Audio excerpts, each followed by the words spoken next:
Still haven't figured this thing out yet. We're only like 96 episodes in.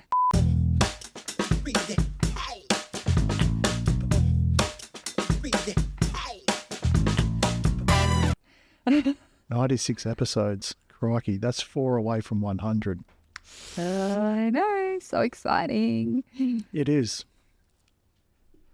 Hi, everyone, and welcome back to the Remind podcast. My name's David Masterton, and I'm with Dr. Ashley Morland, fresh off last week's episode where we went talking about ending a chapter. And this one's kind of a bit of a run-on from that episode. We still haven't thought of the title yet, but it's a bit along the lines of weathering the storm. You know, last week we talked about surrender. And surrender, it comes with the storm. So how we go through it. We've got some analogies. Ash has brought her palm trees. If you just look over her shoulder, you'll see there's a little one just there, nice and still in the comfort of the hallway. But the ones It's also fake. I'm pretty sure that one's not at risk of dying in the storm. Okay, all right. So, weathering the storm. So, I think start off, Ash, from last week's episode, you had a bit of a visual. Run us through the visual. Yeah, so the analogy that I use for this is in understanding the palm trees. And the thing with palm trees is they're often located in really tropical areas. And what do we know about the tropics? There's storms. There's beaches. Big storms, big thunderstorms, lots of wind, tropical cyclones. And so you've got this palm tree and you've got this environment that's conducive to big storms. Something I learned about palm trees that was one of the most inspirational things that every time I talk about it, it makes me almost want to cry, is that the palm trees that are the biggest, the tallest, the strongest, only grew so big, so tall, and so strong because they had weathered the storms. And so what I mean by that is palm trees have this ability, and if you can imagine a palm tree, their trunks are quite thin. So when that storm comes and the wind blows really strong, a palm tree can almost blow entirely parallel to the ground, like 90 degrees. Yeah, bend to adapt to that wind so that the wind doesn't break it. So it bends in the wind to weather the storm. And then when the storm passes and the tree is back upright, the tension and the stress of that wind is the very stimulus that stimulates new growth, causing that tree to get bigger and stronger. And actually bones work exactly the same way. So when if we are putting force and tension through a bone, the bone, like the matrix of the collagen, essentially just gets all muddled up. And the higher the load of the bone, the more bone you actually have to then grow.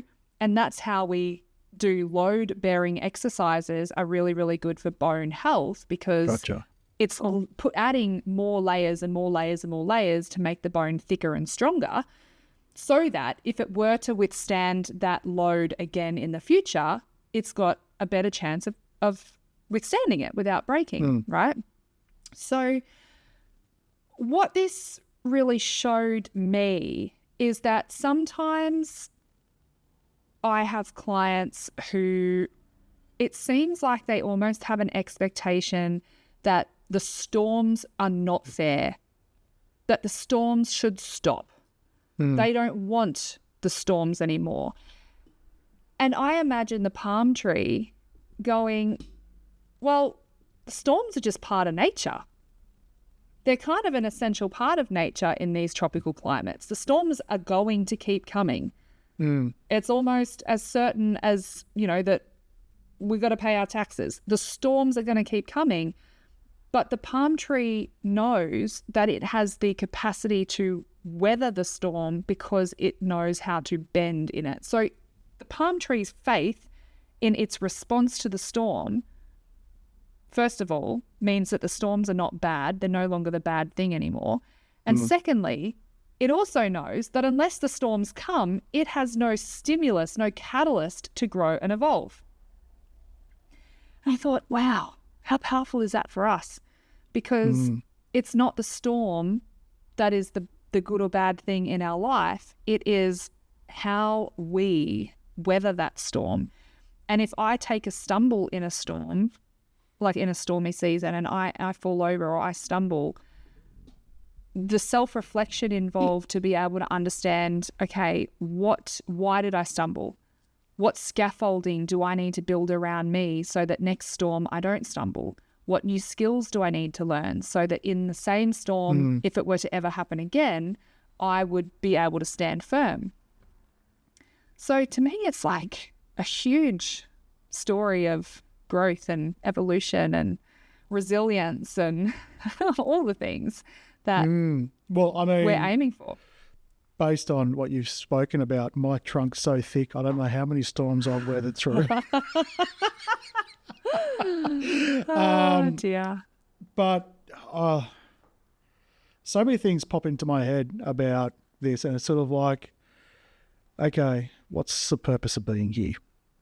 Right? What is the purpose of all of this? Okay, well, I believe it's to learn, experience, grow, become more aware of our authentic self, and storms, unfortunately, are the least pleasant part of life. Yeah. However, the ones that really force us and show us what we need to work through. Mm-hmm. So one could argue, without a storm, you don't need to strengthen your trunk. Yes. Yep. Agreed. Yep. I agreed. However, I think a big part of this experience, a big part of this reality, why we're here, is to experience the storms. It's not to necessarily, and especially at the start, to enjoy them. No. But it is because, I mean, with storms comes destruction. Yep. A lot of destruction.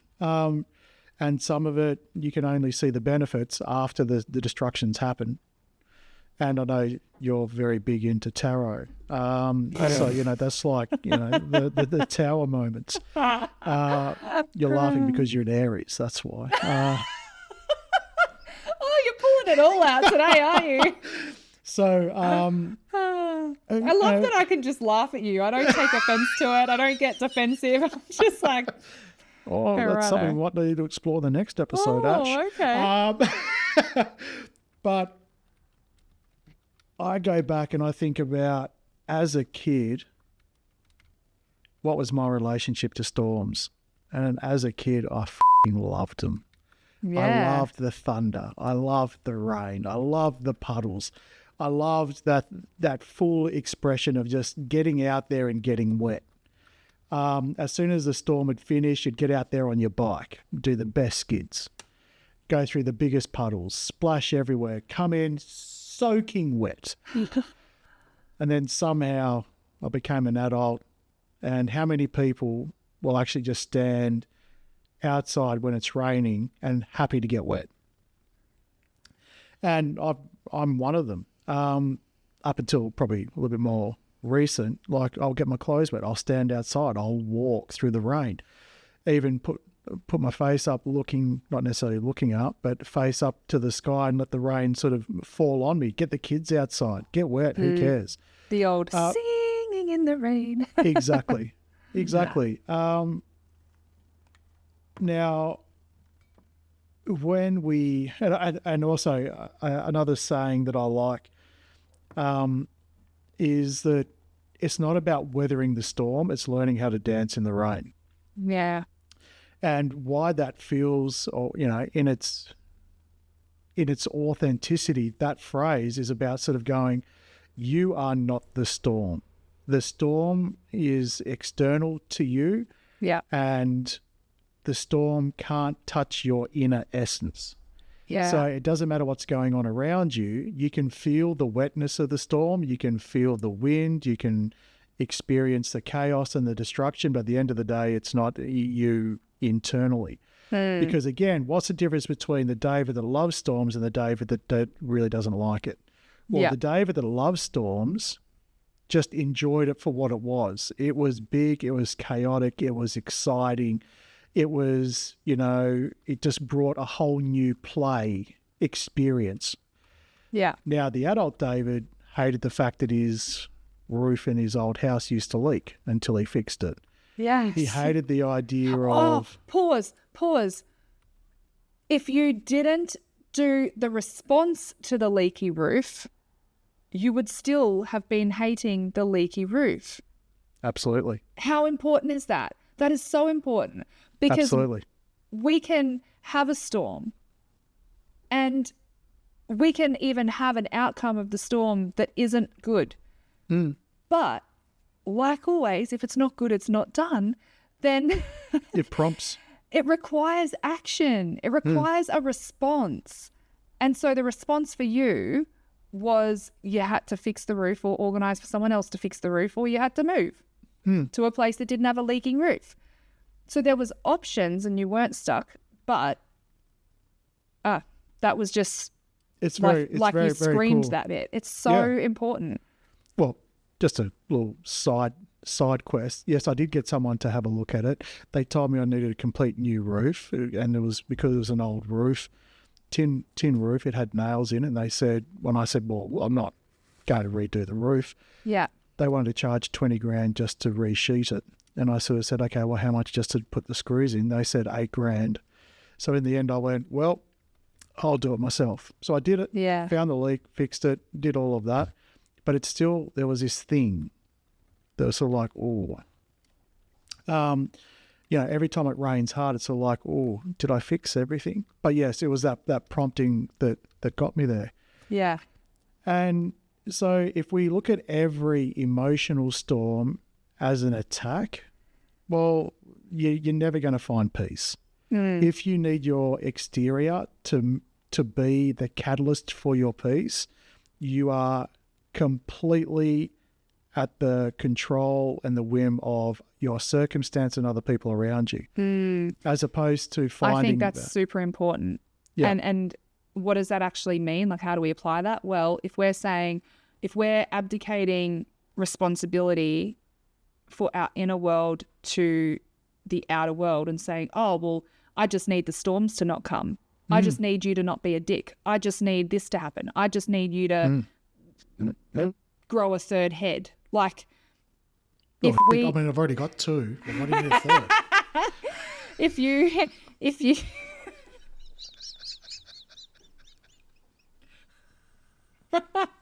intermission, time out. Beep. But if we are only depending on trying to control the external environment for our okayness, then we are not getting better at weathering storms or singing in the rain. We are trying to say, just stop the storms to begin with. And I think if we have the inner tools and inner resources, even just the inner knowing, to know that just like the palm tree can bend in the storm, it's not sitting there going, oh, gee, look, there's a big scary storm coming. I wonder how I might handle this. It just knows, it intuitively knows how to get through that storm, and then it's left upright and it's happy days. So what is the inner knowing in us that we need to have that faith that even in the storms, we're going to be okay? And I can't tell you how often when I ask myself if I'm feeling really overwhelmed or there is a storm in my life, those words are my anchor. Those words, if I ask myself, what do I need to feel safe right now? It is, I just need to remember that everything's going to be okay. Everything's going to work out okay. Everything's going to be okay. And that is the weirdest, like, most insignificant words. It's just a bunch of words strung together to make a sentence, and yet that can take my inner chaos in the storm straight away into inner peace with nothing else needing to change. We don't need to turn off the storm. We don't need to do anything else. I just need to be reminded that everything's going to be okay. Yeah, and that's super important. because it's sort of like you will weather it. Everything's temporary. I've found myself moving into asking myself telling myself something different. When I find myself in a storm, been a few lately, is what's the message, lesson, or meaning behind this?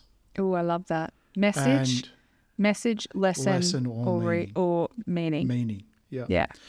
And I can always tell when I'm in victim mode, because as soon as I tell myself or ask myself that, there's a little thing in the back of the head that goes, "Fuck you." I'm writing that down. Fuck the lesson. Fuck the meaning. Who fucking Message, cares? Message, lesson, or meaning. Whose voice is that? That's my own. No, is it really? Yeah, absolutely. There's always two sides. Like I'm embracing of my light and my dark. It's about the alchemy of the two. I'm never going to get rid of the complete dark, because this is the reality we live in. There are the two at play. It's about having them in balance, but it's not having it being driven, like my decision making is not driven by the dark side. Yeah. And so whether you want to call that the shadow or the ego or whatever it is, Yeah. it is still there. But it's not. I used to come from a place of I would react from that space. It would be what I thought was my truth. It is me. Yeah. But it's that side of me that sort of says that. But I also know that when it comes out, all it does now is it cracks a little tanty and then it just goes back to sleep. Yeah. But I can absolutely tell when I feel the sense of victim mode, because again, you can be in victim mode, but no one can really tell. And so some people sort of believe, well, I never play the victim. Well, you never act on playing the victim, but do you feel it? Yeah.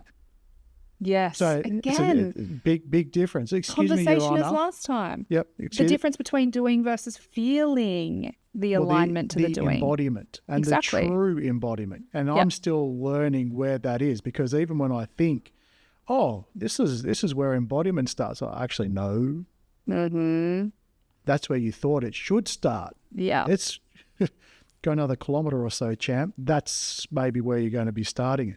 Yeah. Like for me, surrender. It's sort of like, go back to last week's episode. I thought I was in the true essence of surrender. Absolutely not. Yeah. I'm 100% committed to the action of the surrender. Yeah. You cannot shake me from that. I will never die wondering. However, the complete and full embodiment of the essence of the surrender, which means that I am completely at peace with whatever happens, no, not there yet. Yeah. Closer, I love that. Closer to it, but not there yet. Yeah. And also you have the acknowledgement and the acceptance of the storms. Absolutely. Like it. I think that's big growth. Well, when you look at it, sort of go, well, and if you want to sort of be a little bit more self-centered about it, what's in it for me? Because every storm, there is something in it. There's that little, there's something behind once you get to what's the message, lesson, or meaning behind this. Yeah. So I've written that down, the message, lesson, or meaning. Love it. So, and again, go back to when you were a kid. Did you hate storms? Did you enjoy? Like, gumboots for kids were invented for a reason. Why? Because we'd jump in the goddamn puddles. We loved it, right? You would have fun. You would just go outside, get wet. Like, being in Australia, sprinklers, especially in summer. Part of it was to cool down. But once you've cooled down, the rest of the time you're jumping through sprinklers not to cool down. It's because you just want to get wet. Yeah, exactly. So again, a storm comes through. Now, obviously not typhoon or hurricane type storms, but you think about most of the rain that we experience on large, you could easily enjoy it. But it's a thing of, I don't want to get wet. I don't want my clothes to get all soggy. Yeah. I don't want my glasses to fog up because I'm, wear glasses. I don't want the clothes to stick to me. I don't want this. I don't want that. I don't want to get inside the car wet. I don't want to get, all of these things. Like suddenly the fun's come out of it. So maybe that's, here we go. This is in real time. What's the difference between having to weather a storm and enjoying it? Well, you can play in the storm. Bring in that playtime. Bring in that sense of... And you can adapt and you can bend. You don't just have to... Yeah, I love that. Yeah. And then after the storm's done, you collect all the coconuts, go down to the beach, have some cocktails. So that's... I'm seeing so many synergies between what we're talking about now and what we spoke about in the last episode. And because what you're just saying, we'll collect all the coconuts and have some cocktails. That's the baby in the arms at the end of that analogy from last week. Yeah. So, yeah, I love it. It's very inspiring and encouraging. And also I'm conscious that for a past version of me, it might have felt out of reach.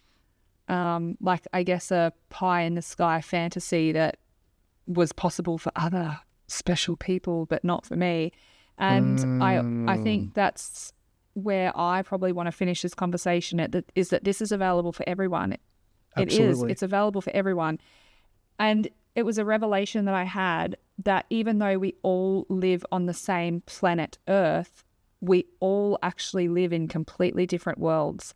Because my world is a world where everything happens for my own good, where storms are something that is going to evolve me and grow me. They're not bad. But someone else's world might be that storms are unfair and that they want them to stop, and that's how they experience every single day. And I think understanding that the world is the metaphysical projection of your inner world. Your inner world creates your outer world, but your inner world doesn't create the outer planet Earth.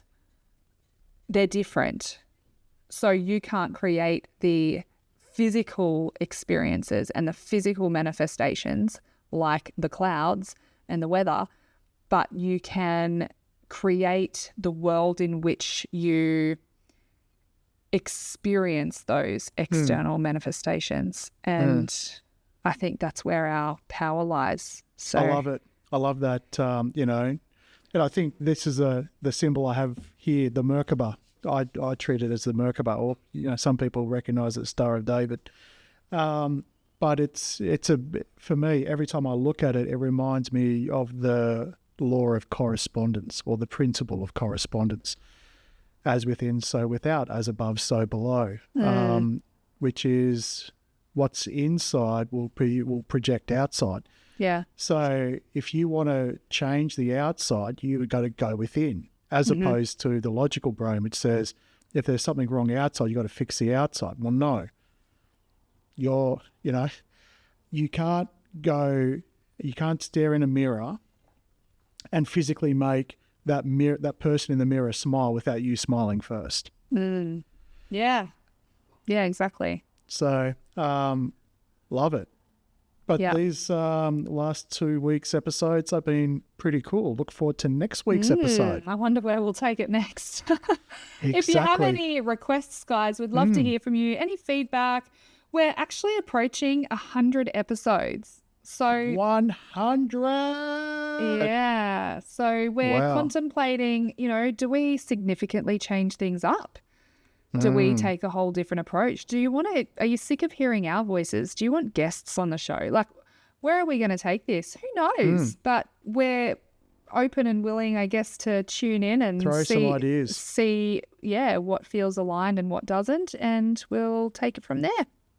Absolutely. Looking forward to the 100, actually. I'm thinking we could do something pretty cool. Should we do another live stream? Maybe. Let's go from there. All right, guys, thanks for tuning in. Like, subscribe, comment, let us know. Any other podcasts you want us to do collabs with, drop them down below. And we'll see you next week. Bye. Bye-bye.